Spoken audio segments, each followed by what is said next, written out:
Hey everybody, how you doing? Tekking101 here with a brand new haircut that I'm sure none of you noticed because people only seem to talk about the brick these days. You know what? I don't even think I need to be here anymore. I could just walk off camera and just 35 minutes of that, and I think the video views will go whoa through the roof and be like, oh man, Barry, that was the most amazing video I've ever seen in my life. But I don't know, I'm still here, so as long as this is still my channel, I guess we're doing another Geography is Everything. This is gonna be on Katakuri Island. That's the island where Katakuri's from. Okay, that should be a pretty interesting video.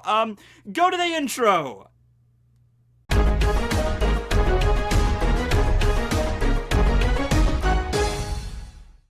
Alright.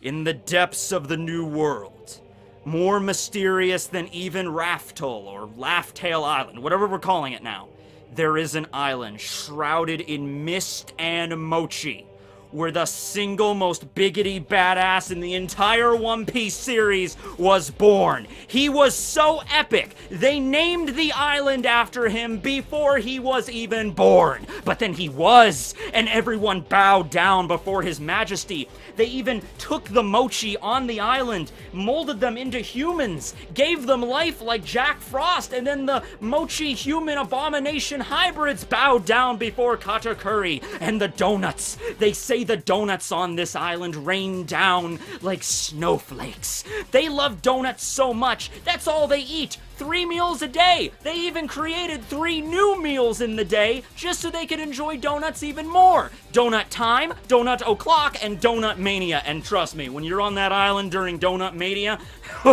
it is insane. But yeah, it's a crazy island. I can't wait to talk about. Oh, wait, no, I say it's Karakuri Island, not Katakuri Island. You know, I mix up R's and T's all the time. Oh, okay, well, I was really excited. I was wondering why Frankie was here. I mean, by the way, Funko, you need to make a Katakuri pop. I mean, it's immediate. But still, I mean, alright, I'm a little disappointed. Maybe we'll do another Geography is Everything on Katakuri Island someday.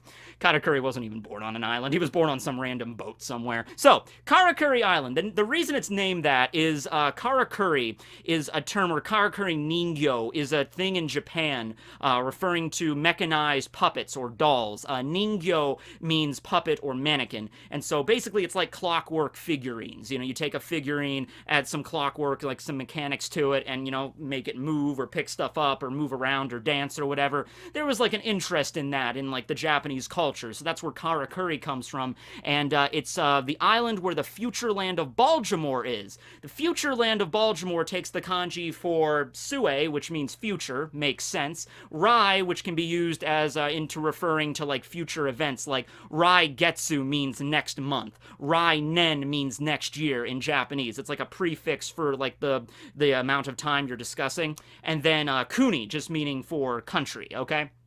So, this is the place where Vegapunk was born, and he lived most of his, early life up until the world government, I guess, discovered him and, you know, I like to think maybe they offered him, an invitation to join the world government, but it was really more of yeah, Vegapunk, you are joining the world government. They might have said it very nicely to get him to come with them, because, you know, Vegapunk is this genius that has technological advancements 500 years ahead of his time. You know the world government wanted him, and it's just yeah, he's gonna come work for us and make all these crazy inventions and pacifistas and battle robots and warships and everything to help fight the pirate scourge, to help the world government out. So they're definitely gonna not say, you know, they're not gonna take, so yeah, they're not gonna take no for an answer there, but they were probably nice to him at the time. But his early years were spent just tinkering away in his workshop on Karakuri Island in the future land of Baltimore. And I like to think the whole reason it even got the name Future Land Baltimore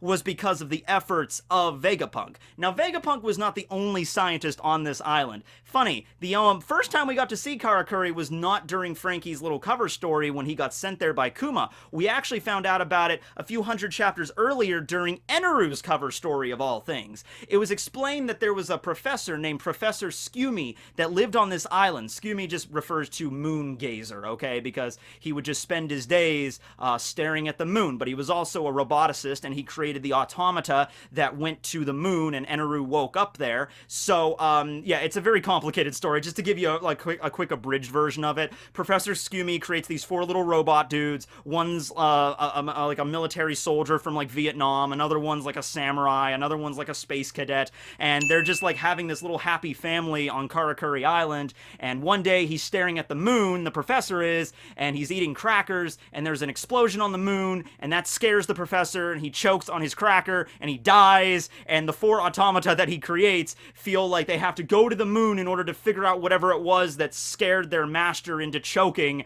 So they get balloons and just literally float up to the moon because it's the One Piece world and you can do that. And that leads into the whole Eneru cover story. So there were other scientists on the island. That's the point I'm trying to get across here. In fact, I was even thinking, like, Vegapunk is spoken of like an old man a lot of times. You know, whenever like the G5 Marines were talking about him, he was like, yeah, old man Vegapunk.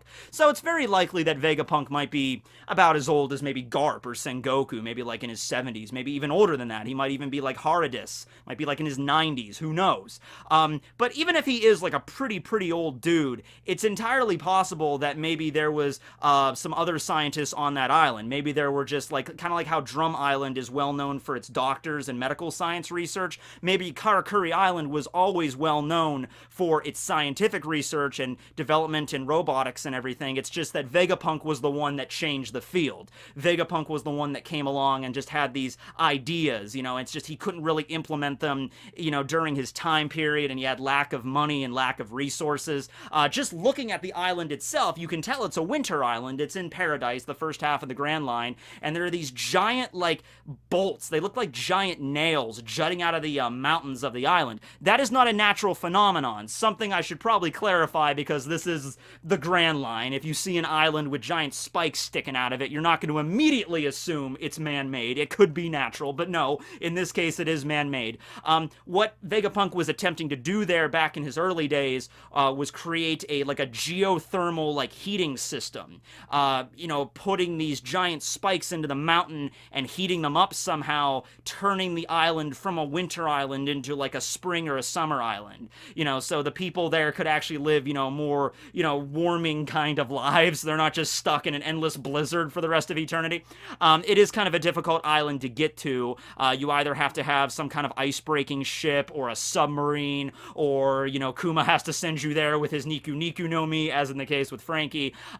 They do specify the only way that supplies get into the island is through, like, specialized icebreaker vessels that the Marines bring. So other than those, I mean, the Marine ships are like a very specific kind of designed supply ship. You know, nothing else is really getting on the island, right? So Vegapunk was born there, probably just kind of stuck in that situation, and he's like, damn it, I have all these ideas in my head on how to do it.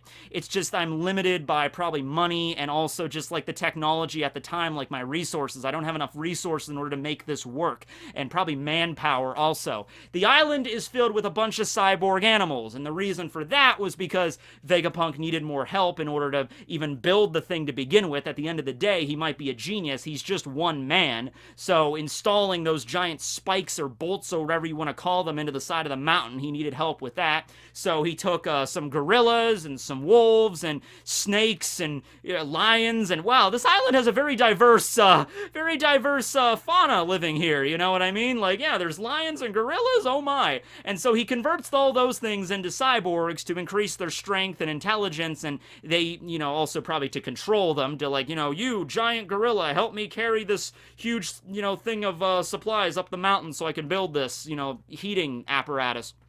But even with the assistance of cyborg animals and with his genius, he wasn't able to complete it. It's non-functioning. However, all the people on the island were very happy that Vegapunk would even attempt something like this, and he got so far with it. So, you know, Vegapunk was very upset and kind of crushed that it didn't work. But the people, their hearts were warmed, more figuratively rather than literally, because it was still very, very freezing on that island.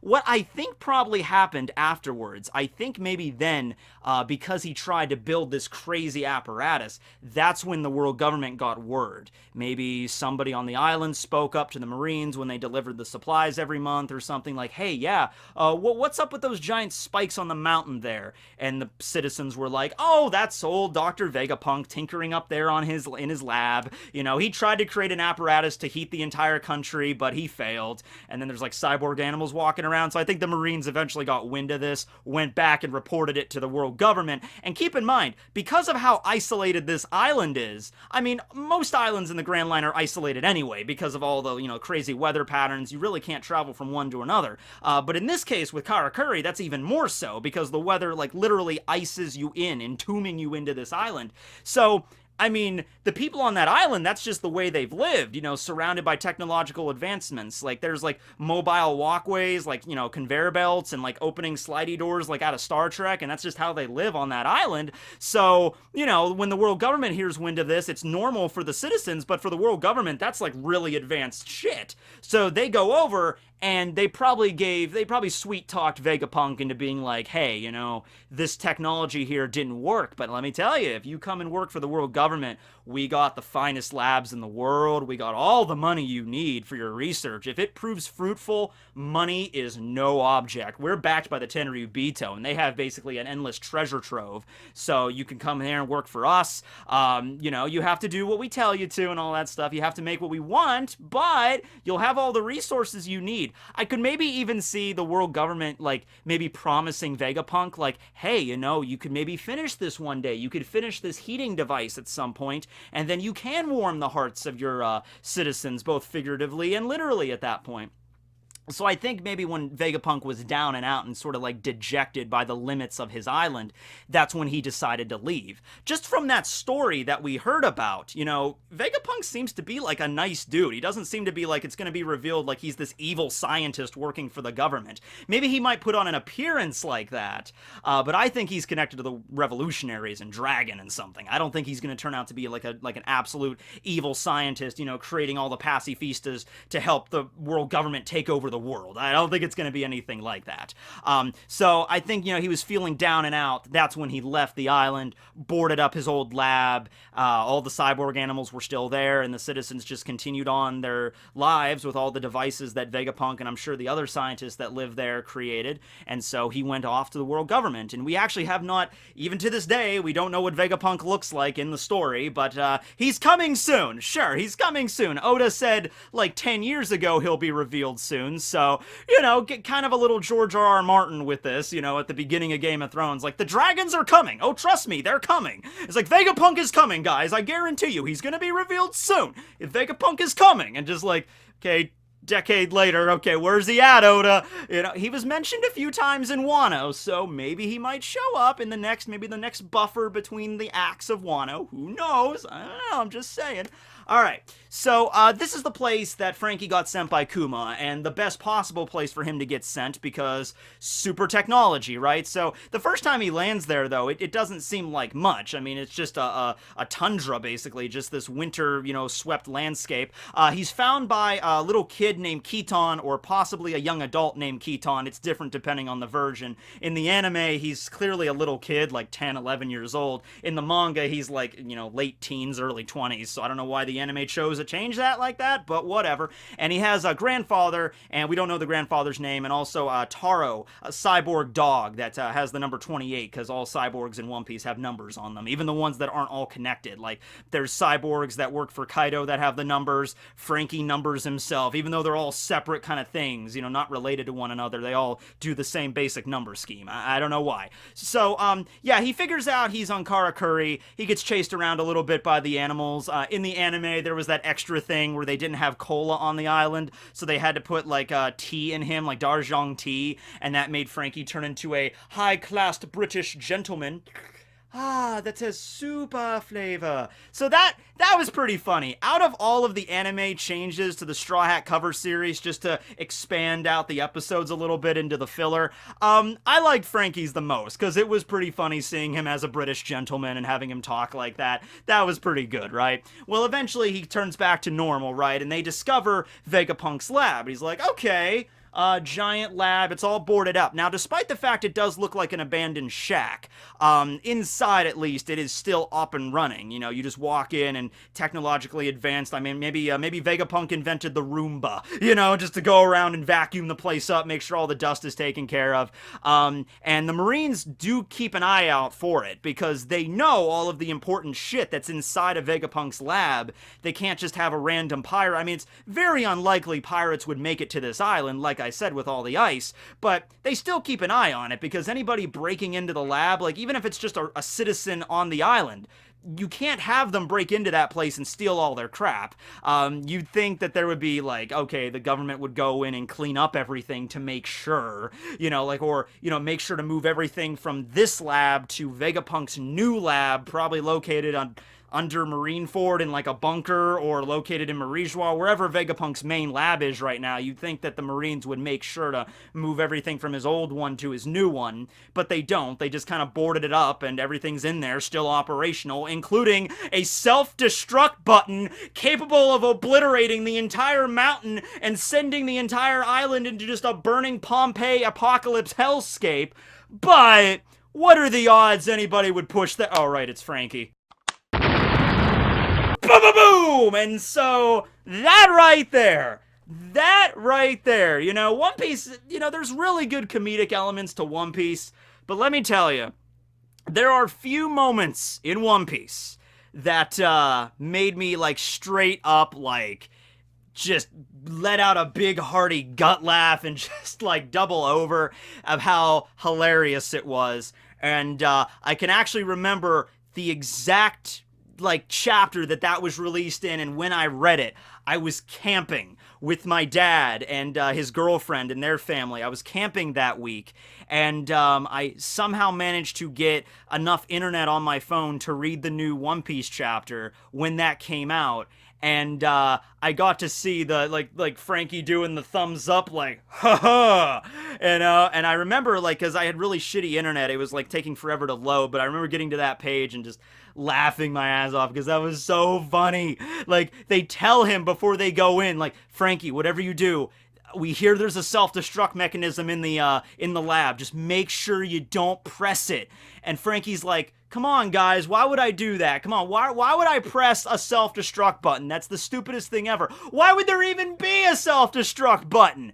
But anyway, no. He goes into the lab, he sees, he's looking for a ship. He's looking for some way to get off the island because the only way off is like marine vessels and a supply ship, and the supply ship, I think, just left, so he has to figure out another way to get off the island to get back to Sabaody. So he's in Vegapunk's lab looking through all the blueprints and everything, and, you know, Frankie's an engineer as well, so he's like, oh, I'm not gonna screw with any of this stuff. This stuff's really, like, this should really be in a museum or something, but okay. So he's looking for a pirate ship, and he sees the skull and bones on a giant button. Like, Vegapunk, come on, man. I know you're supposed to be this genius scientist, but why would you create a self-destruct button in your own lab? Not only a self-destruct button, why would you create the self-destruct button that's like the size of like my wall scroll back here? This button is huge! Alright, it's like it takes up a good chunk of the wall. Like, you could accidentally just back into it. There's no like protective glass over it or anything.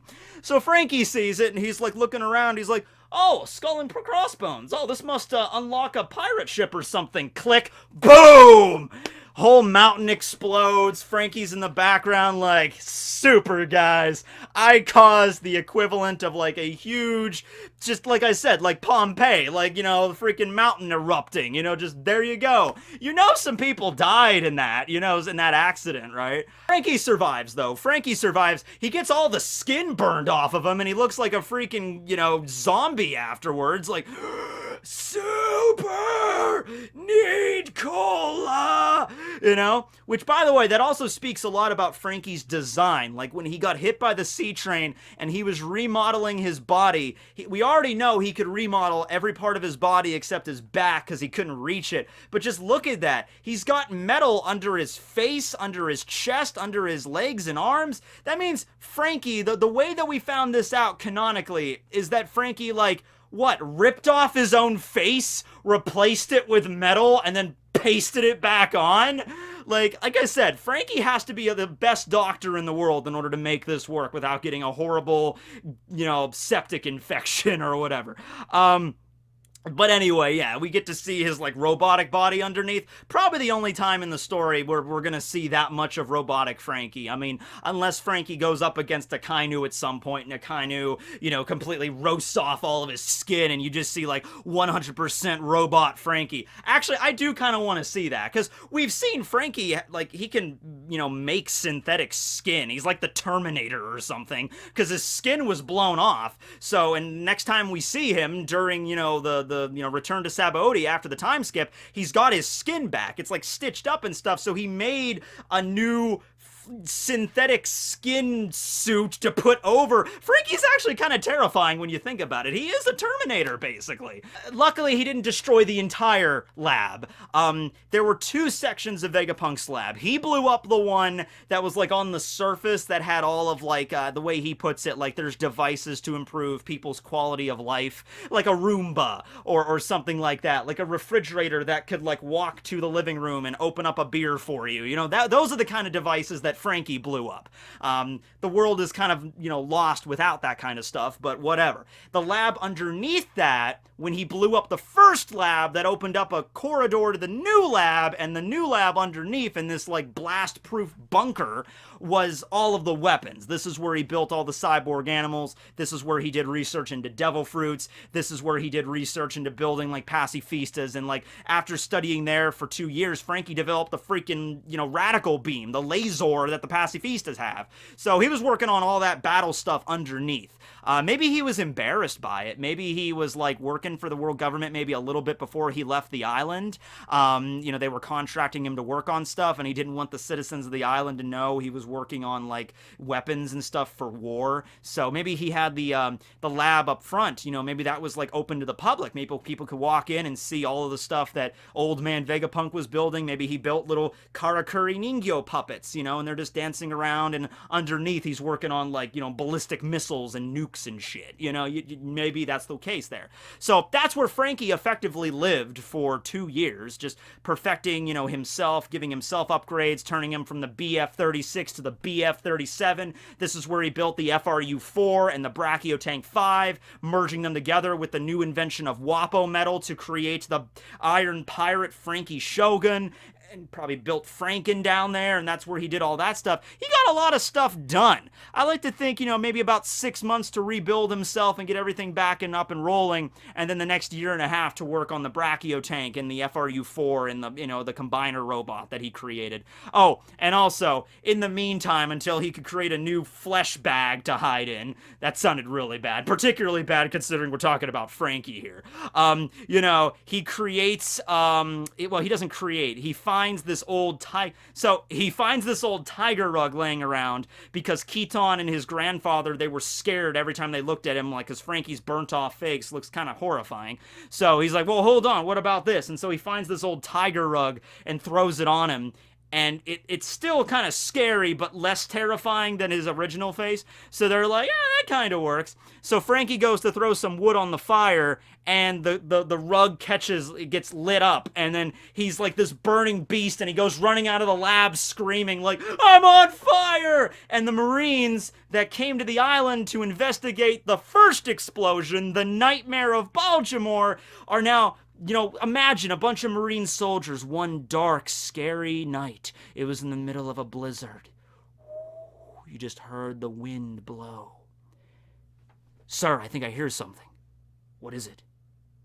And then out of the snow just comes this burning, blazing tiger running on 2 legs like, Rah! No! And so they run away and they don't look back, and can you blame them? And so then the legend of the sacred burning beast of Baltimore was discovered. So suck it, all the other Straw Hats. Nami was on Weatheria for a few years. What did she do? Hang out with a bunch of old people and created a magic rod. That's like a stripper pole. What did Robin do? Okay, well, Robin was stuck in the slave camp. Not really much Robin could have done there. But then she eventually went to the Revolutionary Army camp. My point is, Frankie was creating urban legends. Like, he was bringing fiction into reality during his stay on Baltimore. Baltimore, 2 great influences of that island, of Karakuri Island. Number one is Vegapunk, obviously, creating all these crazy scientific marvels. And the second inspiration is when Frankie comes to town. Alright, he comes to town, he blows up a mountain, and creates a legend of a burning beast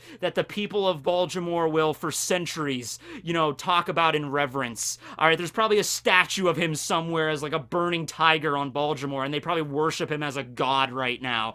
Alright, or maybe a devil, because it was the burning beast that maybe caused the destruction of the island, so maybe that's like their version of like the devil or Satan or something, right? So that's what Frankie's on about. I wonder if Vegapunk, the word got back to Vegapunk eventually of what was going on in his homeland. So, they might mention that later. Maybe when we finally get to see Vegapunk, he'll bring it up like, yeah, I started working on this stuff back at my original island on KARAKURI in the future land of Baltimore. Unfortunately, there was an accident 2 years ago, and it was a real tragedy. All my original blueprints got destroyed in the fire. But, a lot of people died too, actually. But, I'm still working. It's like, he has like a really somber moment for his homeland, and we're all sitting there just like, oh no, Frankie, what did you do? Being a legend. That's what Frankie did, but yeah, some people definitely probably died on that island. It was a giant explosion. A giant mountain explodes. You figure somebody that's gonna cause an avalanche or two, But anyway, the thing that I wish we would have found out and we didn't, we never really learned how Frankie left the island. All the other Straw Hats, we found out how they got back to Sabaody.